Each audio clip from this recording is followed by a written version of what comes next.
सदा वसन्तं हृदयारविन्दे भवं भवानी सहितं नमामि। नमो नमः नमो नमः नमो नमः नमो नमः।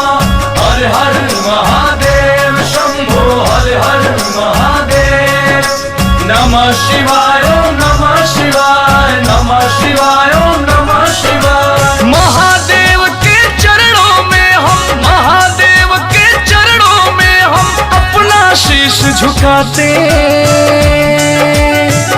सुनो जी हम हैं सुनाते, सुनो जी हम हैं सुनाते, गथा गुप्त स्वरनाथ की गाते। सुनो जी हम हैं सुनाते, सुनो जी हम हैं सुनाते। भस्मासुर भोलेनाथ की कथा, भस्मासुर भोलेनाथ की कथा, भक्तों